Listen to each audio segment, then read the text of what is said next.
Okay, hello everyone. Good morning. Thank you so much for taking out time on a Sunday morning and devoting that time for learning. We have with us Brinda Sharma, who's our coach for today. And today we'll be learning about how to be seen while working, as she's going to talk about about a very beautiful topic, which is mindfulness in workspace. And I see a lot of people are still joining in. So, Brinda, I think let's wait for another 5 minutes. It's 11 already, I know, but I think people are waking up late, being Sunday. So, let's wait for another 5 minutes and then we'll initiate the session. Absolutely. Not an issue. Great. Thank you. I see a lot of chats here. Good morning. Will this presentation be circulated after the session? We'll be sharing the key points. As in, I'll just share the presentation with you, Deepthi, and then you can forward it if needed. Yeah, sure, we can do that. And anyway, I'll be noting the key points, and when we share a formal mail closure email, then we'll be circulating the key points as well, and if needed, the presentation also. Right. Meanwhile, why don't you let us know where have you guys joined in from? I'm logged in from Gurgaon. What about others? I'm here in Delhi. Nice. Oh, Indore. That's nice. Nice. Delhi, Delhi, Delhi. A lot of Delhi people. Chandigarh. Good morning. Noida. So, Thomas, you're based out of Indore only, being part of North India chapter.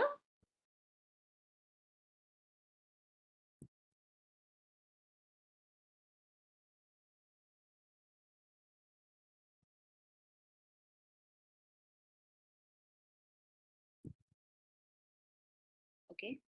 I think maybe they're Thomas is busy, but anyway, I live in Faridabad, but my wife is posted in Indore. Okay, nice. Good to know that, Thomas. So you keep shuttling between Faridabad and Indore. Hi, Rikhil. He's from Delhi. Anuj is from Noida. Vinay is also from Noida. It's a lot of NCR. A lot of NCR because this is a North India chapter event, right? Yeah. You'll see a lot of folks from NCR region only. There's one from Chandigarh also. Morning. How's the weather in Chandigarh? Noida. Nice. So, should we get started or should we wait for a few more minutes, Brinda? As I see people are still joining in. Completely up to you, Deepthi. I'm not sure how many more are expected, so maybe that way you can judge that, if you're there, then we can start. Okay, let's wait for 2 more minutes. We'll initiate at 11:05. Okay, it's raining there. It's raining where? Chandigarh. Oh yeah, India has been sort of flooded this entire monsoon, so Yeah, that's the case.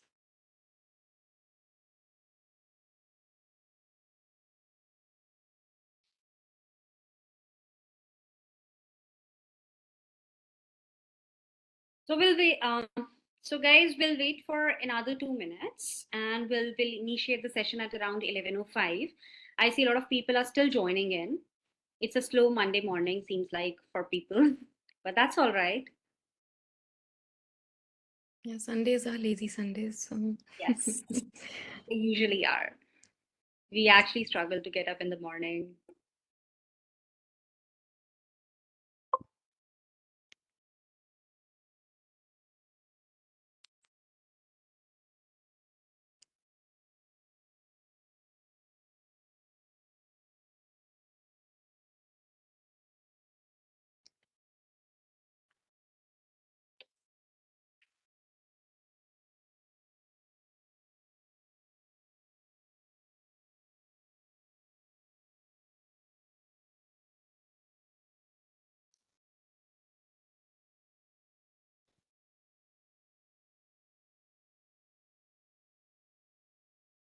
Good morning, Sanjay.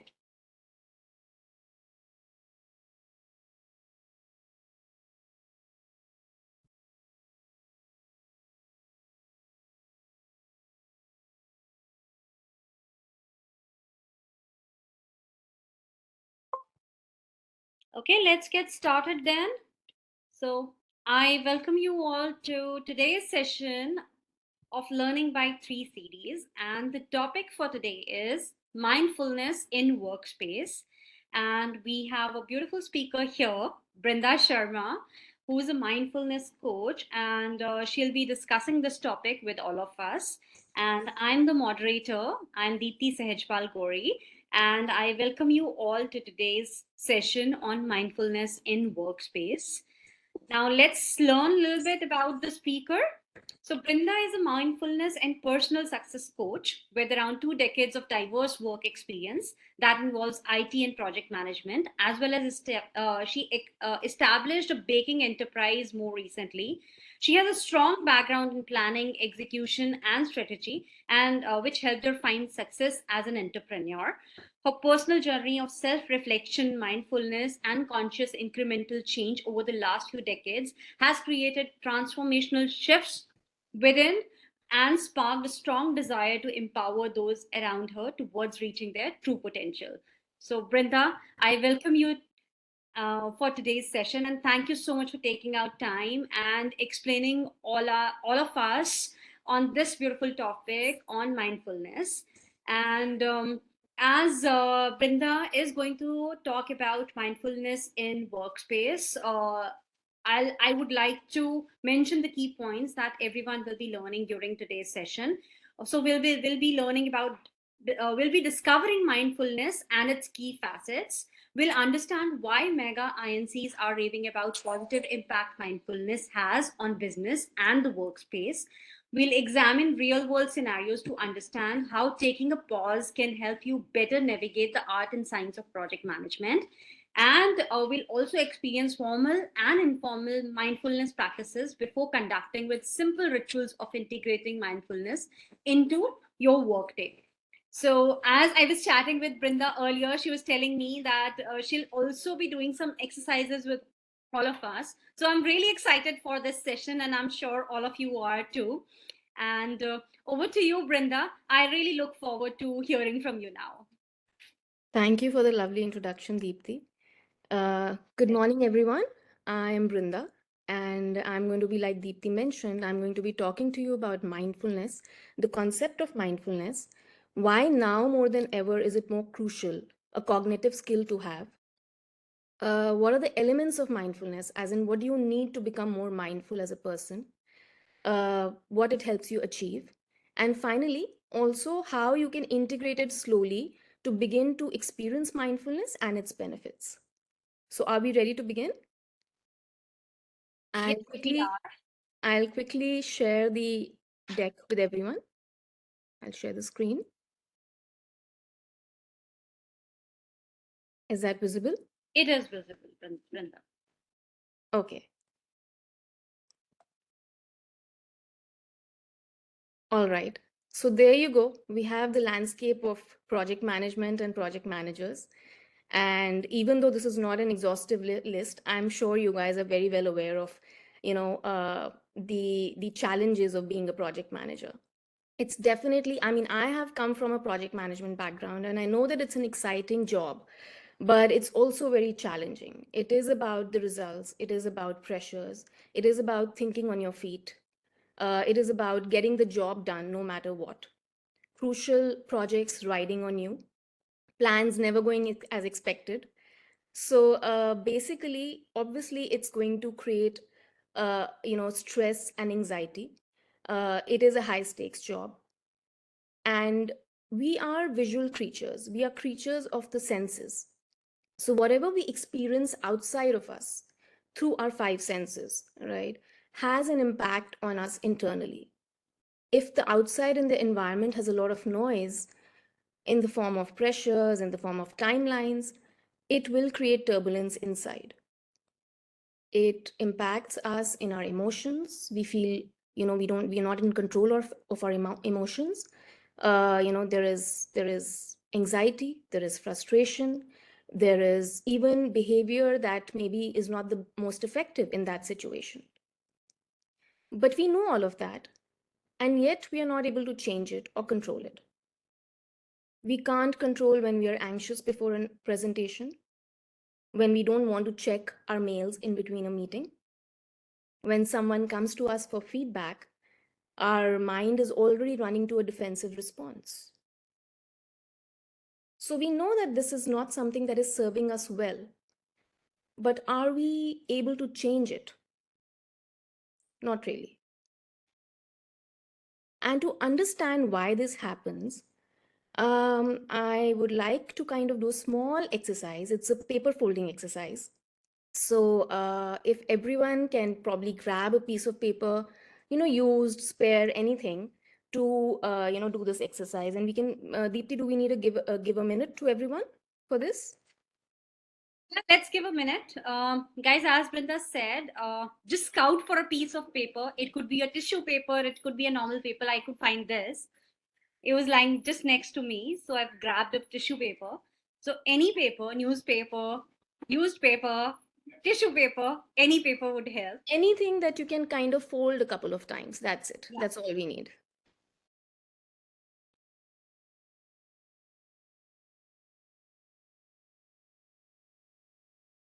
We've started getting responses in chat that they've grabbed, but let's give a couple of minutes to other people also. Yeah, let's do that. Any piece of paper. Yeah, I'm using a used paper, so anything will do.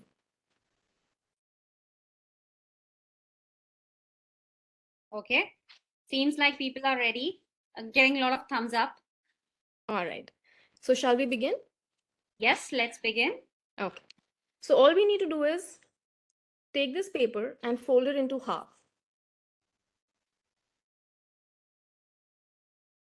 Okay. And then we fold it into yet another half. And one more. And one more if the size of a paper allows you. Okay, we'll unfold it. And in the exact same way that you made the folds earlier, let's fold it again. The first fold, the second, third, and fourth. We'll quickly do it once more. So I'm going to request for some patience. Unfold, fold, 1, 2, 3, and 4.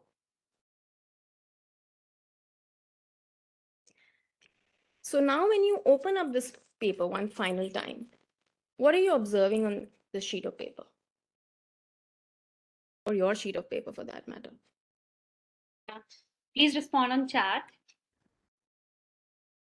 I see fold marks. Okay. Are there It's other disturbed. responses that are... What are some of the other A lot responses? of pieces, lost its integrity, not exactly the same as before. Fold marks, it's disturbed. Right. So we see a lot of Impressions lines of and impress. actions. Impressions of actions. So Right. many square marks, multiple blocks are created, fold marks. Right. Those answers are great answers. And primarily, instantly, what we see, like people saying, are that there are lines, impressions, fold marks. And we understand that the more we keep folding it in this way, these impressions will become deeply etched. They'll become deeper.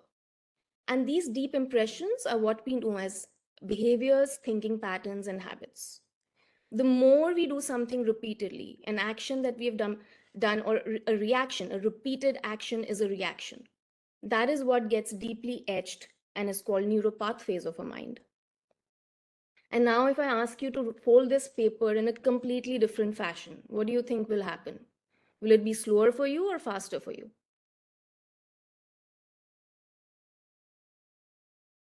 It'll be slower because it requires a certain amount of conscious effort. It requires some involvement. It requires some time. And that is why we resist change. We don't desire change, right? A mind and a body both are very lazy creatures. If we are used to doing something, even if it's not serving us well, we will step away from it. And simply because it requires a certain amount of awareness, time, energy. But also, not just that, it's also because we are, consumed in the roles that we are playing on a day-to-day basis. We are in the role of a parent or a friend or an employer. We have deep identities that we attach ourselves to. And these roles and identities have their own boundaries. They have their own narratives. They have their own limitations, thoughts, emotions, right? Say, for instance, I say, I feel I'm such a lazy person, I can never go to the gym daily. It's an identity for me. I'm such a spendthrift, I can never save for a good retirement. It's a strong attachment, a strong self image I have, which is going to stop me from crossing over that boundary. As a project manager, if I'm consumed in my day to day activities, deliverables, timelines, then maybe when something is thrown at me, am I detached enough from that role to be able to find a solution? Can I come out of that overwhelming, environment or the role that I'm in? So the more we have these, the less awareness we have, the more we have role and identity attachment, the narratives. All of this creates resistance to change.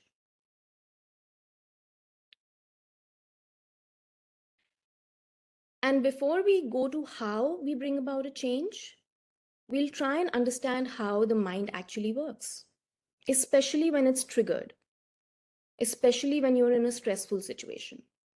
And we've all heard about the flight or fight response, right? Which more, in more scientific jargon is known as the amygdala hijack. So the amygdala is the security system of our brain. And the minute we are triggered by our environment in the form of anger, fear, excitement, even love, any extreme emotion, the amygdala gets the signal that there is threat, that we are in danger.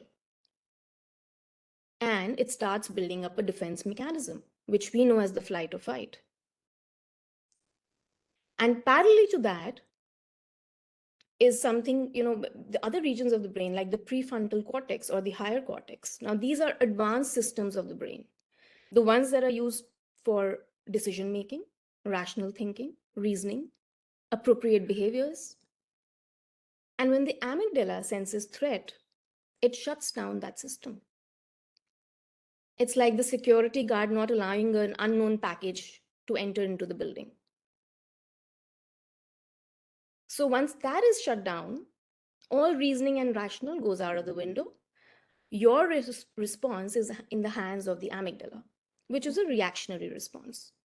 The moment it senses threat, your body will be prepared to fight it, which means more blood being pumped into your system. You will probably feel a racing heart, sweaty palms, and reactions that you're not in control of.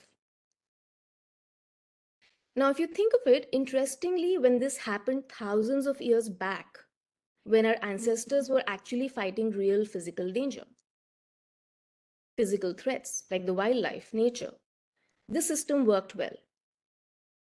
But today, we don't have physical threats, we have psychological threats. And, a fast approaching deadline is really not the same as facing a tiger in the jungle. But we respond to it like that. Our body responds to it like that. The amygdala is preparing for fighting it like it would back then. And the stress hormones, cortisol and adrenaline, they start flowing in the system. They're pumped into the system. So imagine when you are in a constant state of stress, all of this under constant attack, it puts a big question mark on your physical and mental well-being. And also question mark on how you will handle those situations. And if we move from the right of the image to the left image and change this anger, fear, and these extreme reactions to say a calm and relaxed response, wherein you have been able to take a pause, slow yourself down, then you're telling your amygdala that hang on, this is not a real threat. We'll figure it out. And the moment that signal goes, information gets passed on to the more reasoned and rational parts of your brain, wherein then you're able to assess and evaluate and take your action based on that. And then your other parts of your brain are functioning normally to support you in that situation. So then basically, what does it take for us to move from the left, or rather from the right to the left? You need a space of awareness. You need a space of pause. Any change or transformation is not possible unless we learn to remain comfortably and stay with that experience. When we think of any kind of quality assurance, problem solving, improving processes, what does it take? It takes paying attention to the process. People immerse themselves in the process to understand the nature of the problem. And the same applies to the nature of our behaviors. Unless we are comfortable with staying in that experience, it is not possible to bring change. And how do we stay comfortable? For that, we need to also learn the skill of staying in the present moment. Otherwise, you're always in thoughts drifting away, ruminating over the past, worrying about the future, having narratives in the mind that may or may not be true. So mindfulness, yes, neuroscience, modern neuroscience is saying that we can change those connections, we can change our response. And the way we use our brain, the way we challenge our brains, those neuropathways will change too. But for that, mindfulness has shown to actually enhance that. Long-term mindfulness practitioners actually have shown to produce structural changes in the brain, improved gray matter, improved activity. Because mindfulness helps you actually come back to the present moment. Be with our thoughts, feelings, experiences without getting affected by them. And I think now it's time to actually, this is a very nice quote that I feel that, it inspires me too. And so this is about awareness. So this is by Carl Jung, who's a very famous psychologist, who says, unless you make the unconscious conscious, you will let it drive your life and call it fate. So here we're talking about why awareness is important to bring change.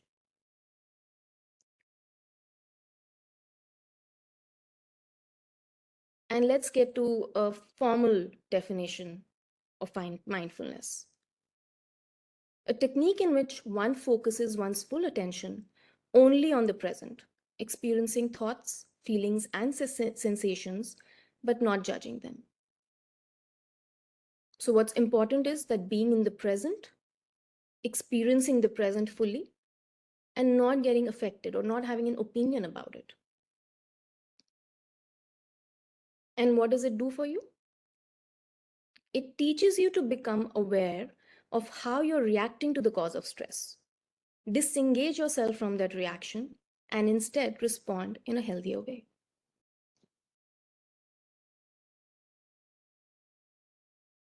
But then how to disengage? Yes, yes. So before we come to that, because those are the facets of mindfulness, we'll talk about them shortly. And that is where you learn to step back. Right. Right. And you'll see effective leaders have that trait. They are able to step back. In the middle of a crisis, they are able to have an objective point of view, have a vantage point, disassociate, remain calm, see something neutrally without judgment, and then make a decision, or then take, adapt to strategy. And that is the difference between reacting and responding. And the next slide will help you actually see what is reacting mindlessly versus responding mindfully. So let's take an example. Like I said, a colleague walks up to you and has some feedback to give. We usually are already into crafting a response for them, a retort. How dare he say that? Or you already start feeling bad. Or you're finally, you're thinking what you're going to tell them. Sort of a defensive mode. So when you're reacting mindlessly, it happens without conscious thought or consideration. You have, you're not doing it consciously. These systems get activated themselves, what we now call as natural behavior. Instincts and learned behavior take over. You've been doing it repeatedly and it's set in your mind. You start feeling bad without wanting to feel bad. You may be coming into a defense position without wanting to do that. No second thought for whether the reaction will have a negative or a positive outcome. When I'm thinking of a retort, I'm not really thinking whether this will damage my relationship with my colleague or whether, in fact, there is some true meaningful feedback there for me to improve. The idea is just that you're in an autopilot. It's a subconscious behavior. And so, like the last point says, we have very little control over it. Whereas when you're responding mindfully, you are aware of your reaction by stopping and observing. So even though maybe you're not in control or still maybe in the initial phase of having awareness, you may not be able to change it, but you will still know that my mind's racing. You will be still able to notice it. You will still be able to sort of check in with your feelings.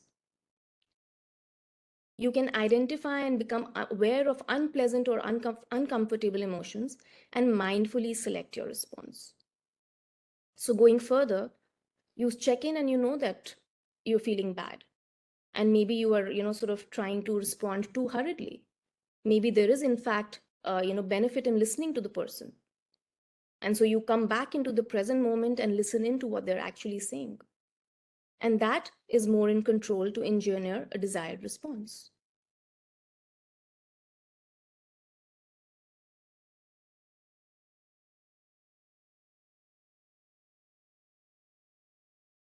So we've been talking about taking a pause, slowing down, creating awareness, right?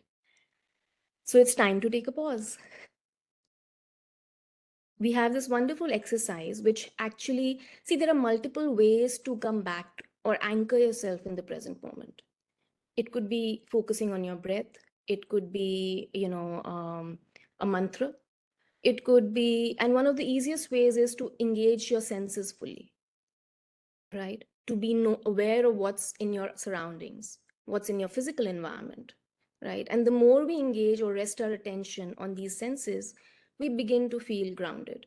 We begin to sort of anchor ourselves in the present moment. So if everyone's ready and comfortable, we can probably do a 10-12 minute sort of meditation exercise to understand how it feels to connect and to take a pause. Yeah, sure. Okay. So Deepthi, give me a go when we're ready to begin this. Yeah, I've started receiving thumbs up. So are you guys ready? So we just need to be seated comfortably in an upright position. And I'll request everyone to take off their footwear because your feet need to be touching the ground. And Yeah, I've received a lot of thumbs up. I hope everyone's ready. all right, so we'll begin to maybe just relax. Like I said, feet on the ground, your hands on your thighs facing upwards. And we'll take one deep breath, inhaling from the nose and exhaling from the mouth.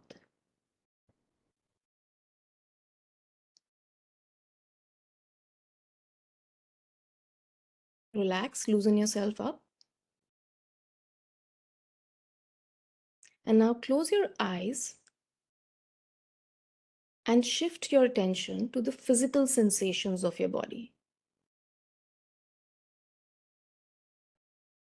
Notice your feet on the floor and maybe the warmth that you're feeling from your feet touching the ground.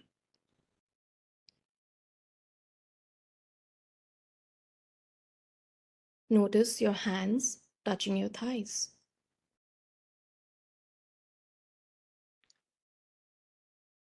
Your spine against the back of your chair or even away from it.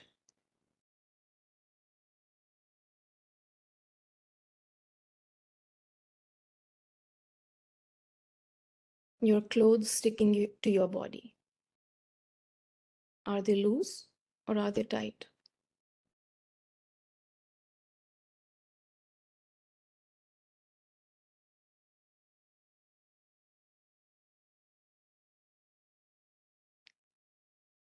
Notice the sensations on your skin. Maybe the cool or the warm air touching against it.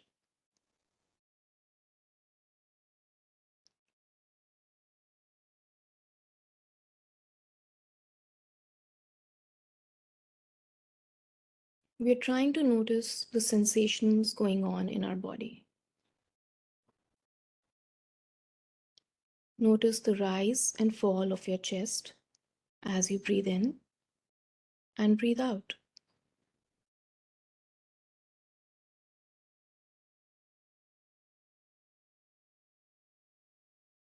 And any other sensations like the coolness, warmth, prickliness, tingling, any relaxation or tightness that you feel. Just take a few moments to scan your body for these sensations.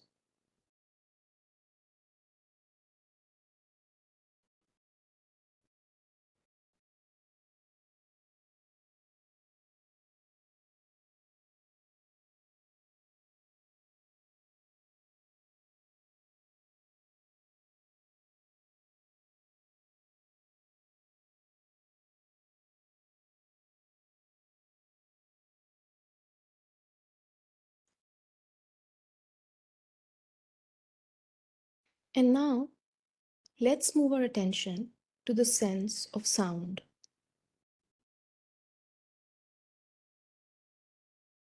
And now we'll try and notice any sounds in our surroundings, starting from maybe faraway sounds like the sound of traffic, birds chirping outside, or children playing.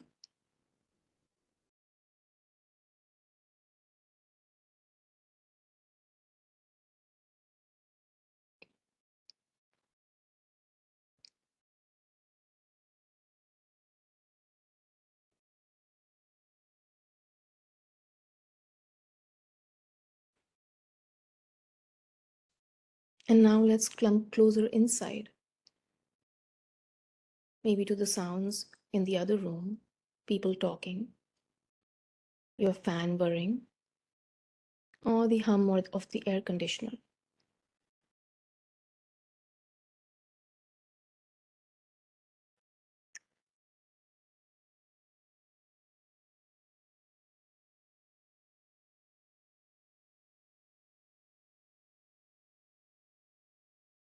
Here we are trying to build the capacity to notice more. And right now we are only noticing sounds.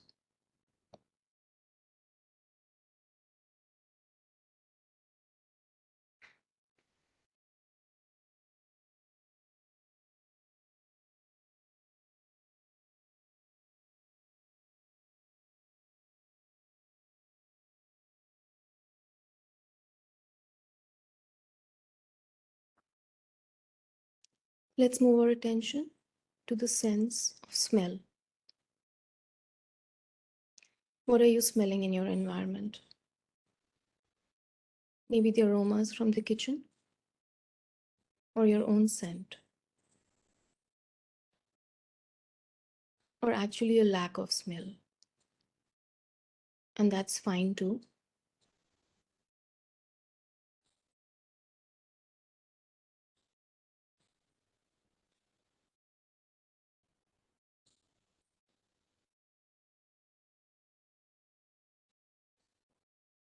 As your mind steadies and settles down, you'll notice that you become more aware and alert, and your senses liven up.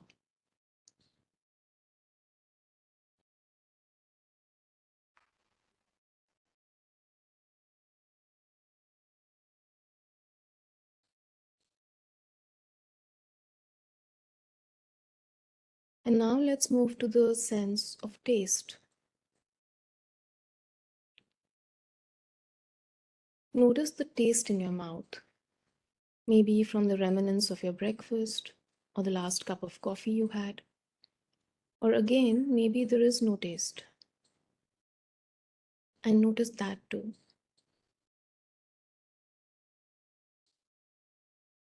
Maybe you can run your tongue around your teeth or mouth to get a sense of taste.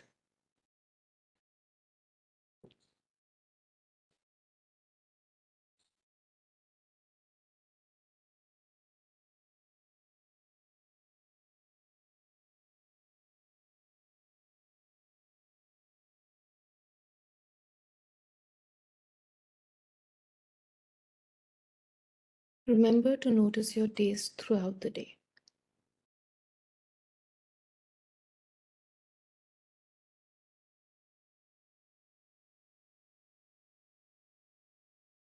And now let's shift our attention to the sense of sight, and we'll open our eyes for that.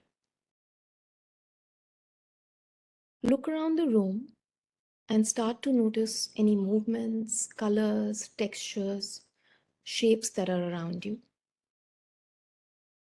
The idea is not to label anything right now or try and identify something. Simply notice what's around you. This is again an exercise to strengthen our capacity to recognize senses and heighten those senses. So maybe you can try and notice things that you haven't noticed before.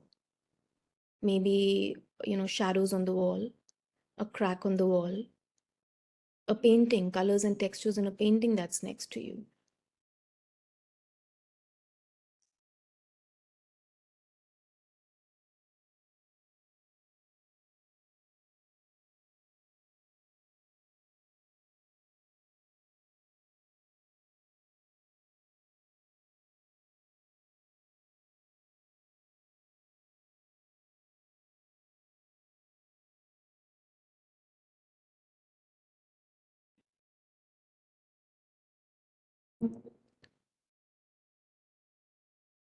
All right, so let's close our eyes back again and bring all our attention from the outside to the inside. Notice how you're breathing in this moment.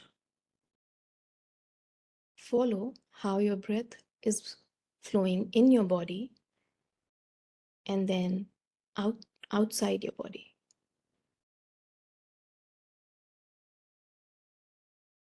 Breathing in and breathing out.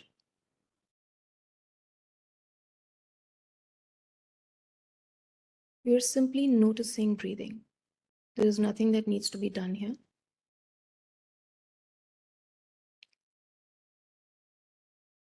When you breathe in, know that you're breathing in. And when you breathe out, know that you're breathing out.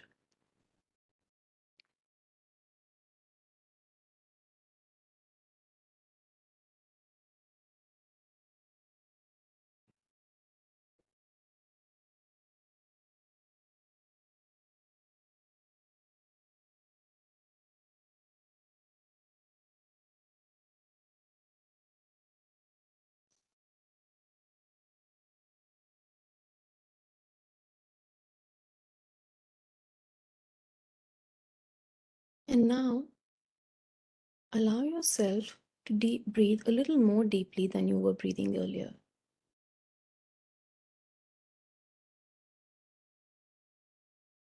So, with every inhalation, we go deeper. And with every exhalation, we create more space within us.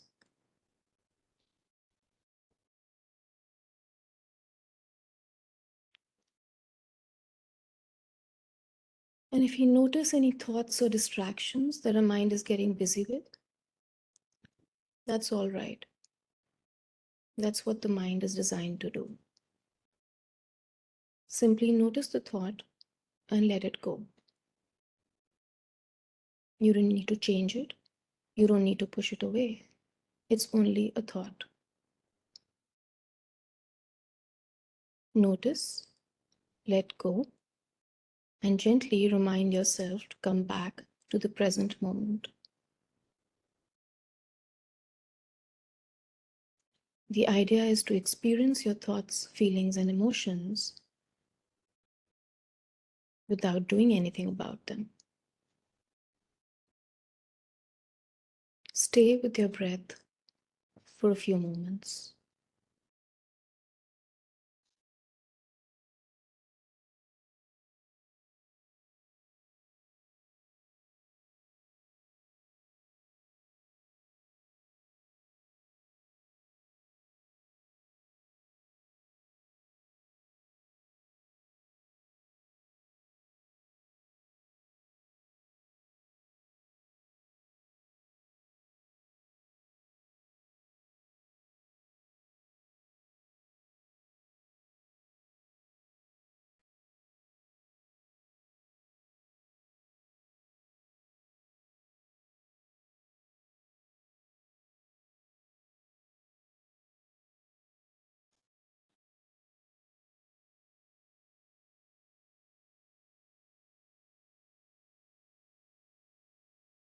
And now, whenever you're comfortable and ready, feel free to open your eyes.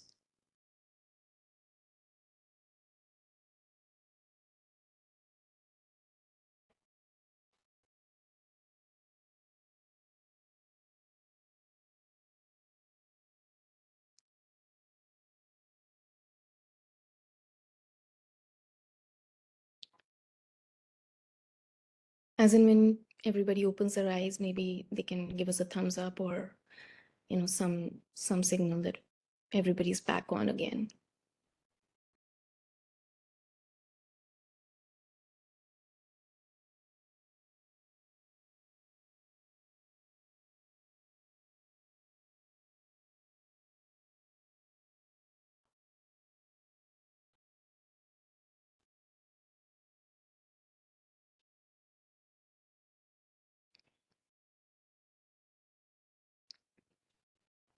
Any thoughts, expressions, questions that you guys would want to share?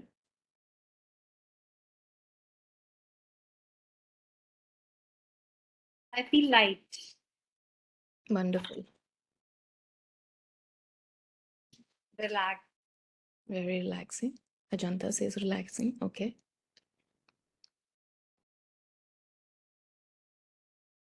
Any other observations?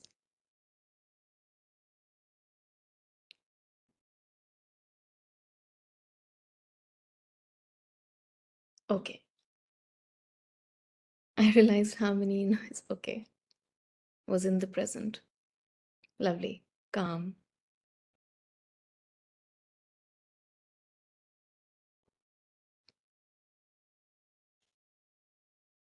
Great. I'm sorry, I missed that message, Deepti. It says, sorry, I felt distracted. Distracted with thoughts. Yes, yes. Anurag is saying that he felt distracted with thoughts. Even breathing knowingly gives us unnatural experience. Okay. Feeling it, that is normal. Yeah. Thank you so much, guys, for putting out your thoughts on the chat window. So yeah, we did this exercise also to understand the various facets of what happens when we are trying to be mindful, right? The first thing I'm sure everybody experienced was we were trying to increase our power of observation, right? When we are observing, we are noticing more, right? Our five senses are engaged more fully. If you're sitting in a project review meeting, how often do you note the mood in the room or the presenter's body language or even what's going on inside within you? What are your thoughts? All of that is noticing. And that's the first step to creating awareness. The second facet of it is acceptance. So there is a lot happening around us which we have no control over. Situations arise, circumstances arise, there are people. And of course, we don't know how to change that, or we can't change that. But accepting it means that you're allowing it to happen without getting affected by it.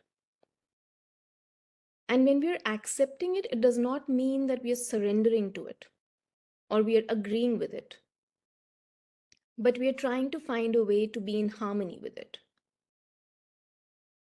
And there's a very interesting equation that tries to describe what suffering is. Suffering is, equated to your pain multiplied by the resistance you have to that pain. So the pain part of the equation is actually, or the source of the pain is going to be constant for you. If you have a difficult boss, if you have a high maintenance stakeholder, right? If you have sudden, changes to the plan that have come up, all of this is going to remain constant and there for a certain period of time. But how you respond to it, how you feel about it, is going to actually either raise the level of the suffering attached to it or bring it down. So if I'm in a constant mode of I hate it, I don't like it, why do I always have to work last minute? All of that is fretting over something and building a resistance to the situation that you're in. Acceptance allows you, like we did in the meditation also, we notice, we acknowledge, and we move on. So we train our minds to start accepting what there is, even our own thoughts and emotions, right? When we are sitting and observing our thoughts, we accept that the mind is a creature of thought, that it will generate thoughts. It's not something that you get frustrated about. You just notice it and you let it go. Someone said they were getting distracted by thoughts. We are getting distracted because we feel that this is not natural. My thoughts are not natural. It's coming from a lack of acceptance for that. And as you sit for practice, you build a certain muscle of acceptance. When you're acting with awareness, that means that you have a broader perception of the surroundings around you, right? Awareness is like a broad understanding of what's happening in your surroundings. How attentive are we while going about doing our work during the day? When I get an escalation email from a client, am I aware of the tone of the email? Am I aware of what the impact is on me? How am I feeling? Am I aware that I'm compulsively trying to type out a response? Maybe with a tone of, a tone that is undesirable. So, how much is the awareness around the experiences that we are having on a day to day basis? So, the moment you bring yourself back to the present, when we say notice, let go, and bring your mind back to the present, you are more in that experience to have an awareness about it. We'll do a quick time check actually. The next very important point is non judgment, which basically means that you learn to experience your thoughts and experiences and emotions and feelings without having an opinion about them. Very interesting exercise. Maybe when you go back home, just notice how much of your day do we spend in creating opinions or judgments about people, about circumstances, about situations, about what's the good, bad, and the ugly. Everything needs to be boxed in something. I like the way he's dressed. I didn't like the way he acted, right? Our mind mostly runs in that mode. So non-judgment means that you're going through an experience, you're noticing it, you're acknowledging it, but you're not impulsively either congratulating yourself for it or criticizing it. We are not going to add anything to the experience, which is also important for any kind of inquiry. Because every time we approach a problem with harshness or an intent to criticize, if you've ever seen a child that you try to approach and, understand what he's going through, if the child is upset, will the child open up to you if you're coming from a space of judgment? Only when you're coming from a space of openness and curiosity. And that is what also works when you're doing self inquiry. To be gentle, and actually, that gentleness creates a sense of self compassion. So, non judgment is a very important facet of being mindful. And the last, which we've already discussed in a previous slide, is non reactive, which is again going through your experiences without reacting to them, rather impulsively reacting to them.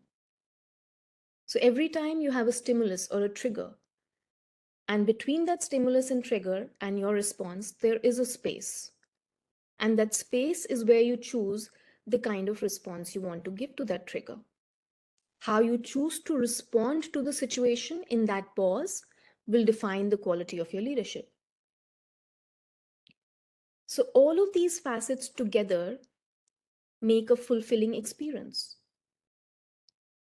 in which you are able to do justice to yourself and to the others people in that experience with you. Um, does anyone have any questions around this? You can raise your hand in case you have any questions, then we'll unmute you. Or you can also type in your questions in the chat window.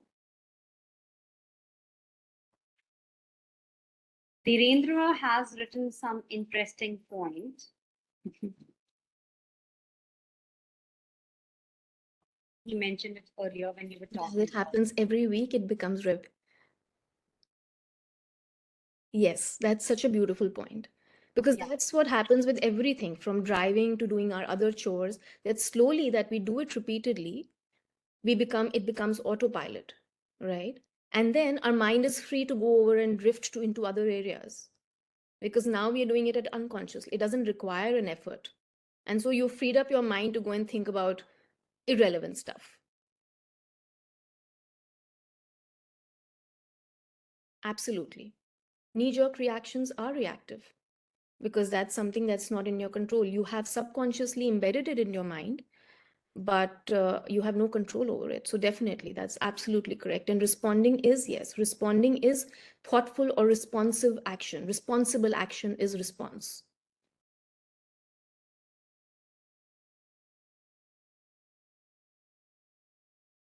So here I just found this, interesting, or this quote from HBR, from long back in 2015. But this says how important mindfulness is now as a skill for the business world. Mindfulness should no longer be considered a nice to have for executives. It's a must have, a way to keep our brains healthy, to support self regulative, effective decision making capabilities, and to protect ourselves from toxic stress. So, in a way, it's something that we can't do without now. And what is a mindful workplace? We have taken a few examples earlier while we were talking about the aspects, but just let's look at these specific benefits that we get. So, flexible and understanding.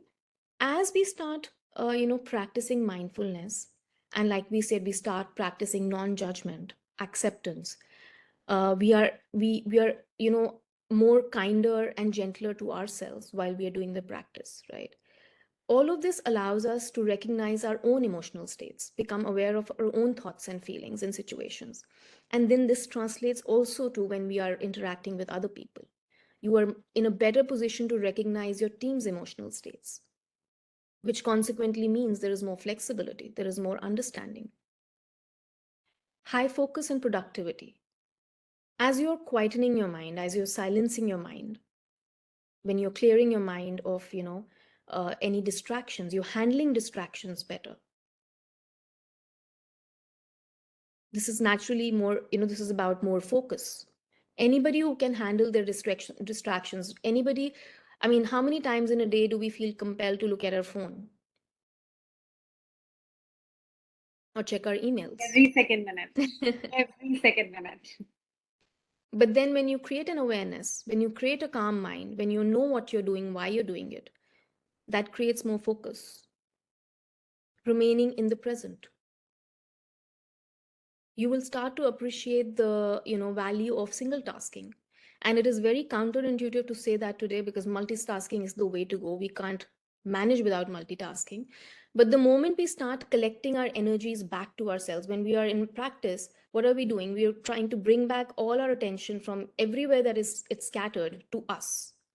And we are in a better position to channel it on the task that we are doing. So this necessarily does not have to mean that you obviously will stop multitasking altogether, but we can learn to appreciate the value of it by even in the smaller tasks that we do every day. You know, so maybe when you're petting your dog, you are completely immersed in that experience of what the touch feels like, what the fur against your hand feels like, what are the feelings of joy that you're going through. So basically when so we start with that, maybe do one task in the day which is fully, which is with full involvement, and we'll see the impact on the quality or productivity of our work. Innovation and divergent thinking.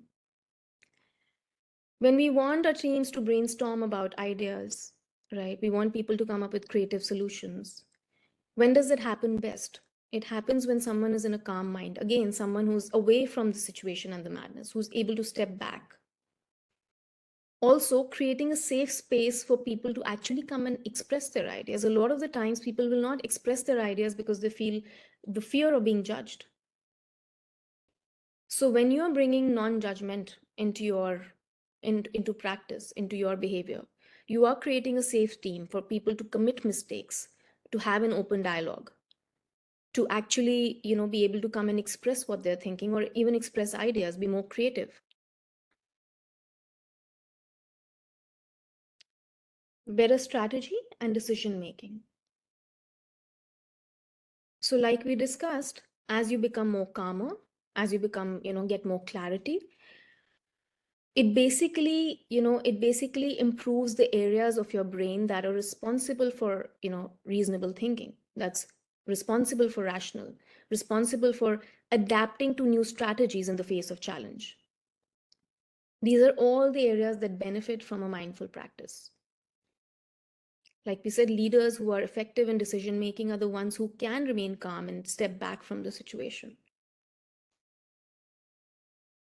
And finally, the most important point for project managers, because we say project management starts with a C. It's all about communication. And communication that's responsive and not reactive. Communication that's thoughtful, that includes active listening, which means you learn to remain in the present, which is self regulated, which means you're aware enough to regulate your emotions. And here, when we're saying self regulated, doesn't mean that emotions are bad, or when I get upset or when I have anger in me, that there's something wrong with that. That's all also natural. But the problem arises when we are not able to check it, when we don't know how far to go with it. Whether it's overthinking, whether it's overworking, whether it's overeating, it's all about not knowing when to stop. So, communication that is regulated, that is free from bias, past context. We don't get influenced by our past experiences or past interactions. That is the kind of communication that will land better, that will create better relationships for you, that will get the job done faster.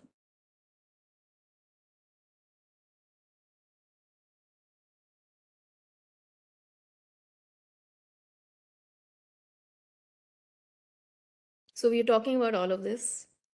And I know a lot of people think that mindfulness is about sitting in a lotus position with their eyes closed. Yes, we did that for a bit. But it's also about, being mindful while you're walking around doing your work, when you're taking a walk. And with little, things, we can start to experience the benefits of mindfulness in our daily life. Maybe, just when you feel stressed, or even 3 times a day, put an alarm and just take 3 slow, deep breaths. And when you do that, just notice how you're breathing. Just notice what's happening in your body with a certain amount of openness and curiosity. Maybe 2 meals in a week, whatever you can afford to, which is what we call as mindful eating. When you're eating, you're only eating. Your phone's put away, and you begin by observing the textures and colors on your plate. And when you eat, you make an effort to notice the taste and flavor in your mouth. If you can't do it for the entire period of your lunch, maybe for the first 5 minutes. But that simple thing just kind of again brings you or anchors you back into the moment. We've already talked about engaging senses, right? When you go for a walk, you engage all your 5 senses. Or just when you're sitting at your desk and looking around, maybe notice the tree that's outside your window. What I've also done is that I've created a small calendar. It's a 7 day calendar, so that if you're interested, it has about seven, 7 exercises, short exercises for you to sort of do every day, so that you stay connected to whatever we have talked about today. So if you're interested, I will be sharing it with Deepthi and she can forward it to everyone. And I know it's about time, so I'll quickly just end with talking a little bit about the formal practice. What we were talking about right now is the informal practice. And if you guys are interested to take it to the next level, I think I'll encourage you to go and read about breath awareness, about body scan. These are exercises that help us to connect us to our breath, to our bodies, to pay attention to our physical body, and all of this helps in creating that calm, that pause that we need to relax. Deepthi, how much more time are we left with? It's actually about time, so we need to wrap it up as soon as possible. Okay, so can I take 1 more minute? I wanted to show that video to everyone. Yeah, sure. Yeah, and I think, yeah, I've covered most of what I wanted to. I'll quickly go see, just figure that video out for a second. Yeah, that's the one. So,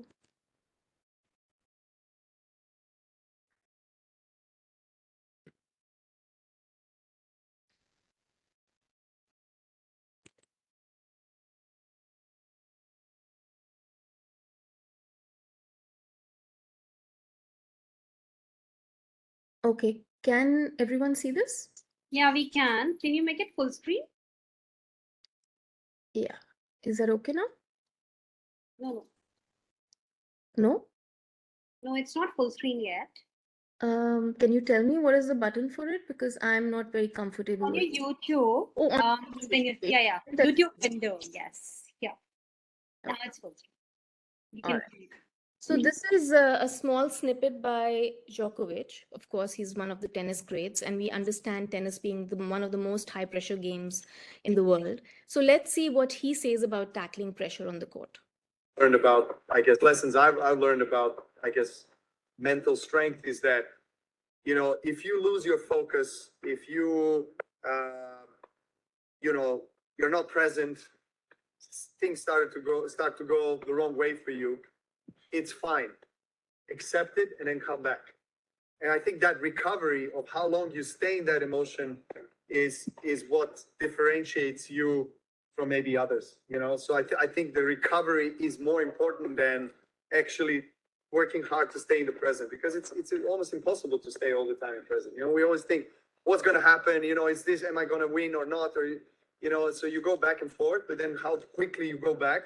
And for me, breathing, conscious breathing is probably the one ingredient that I would take out as the most important. There you go.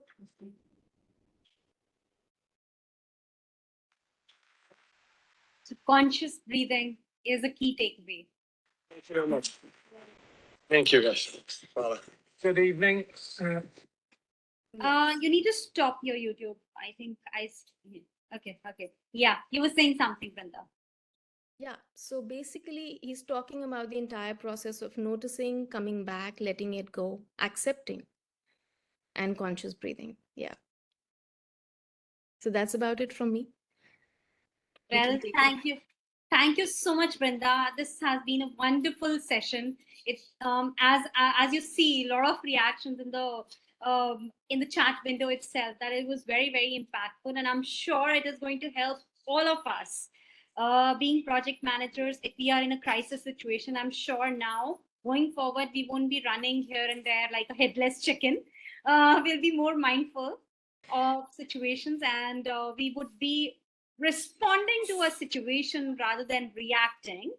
And we'll be more, I would say, mindful when we are talking to our peers, when we are responding to an email, when we are sitting in a meeting, when we are maybe in a situation wherein you're taking a meeting with your teammates, you're leading a team, and you want to convey a message.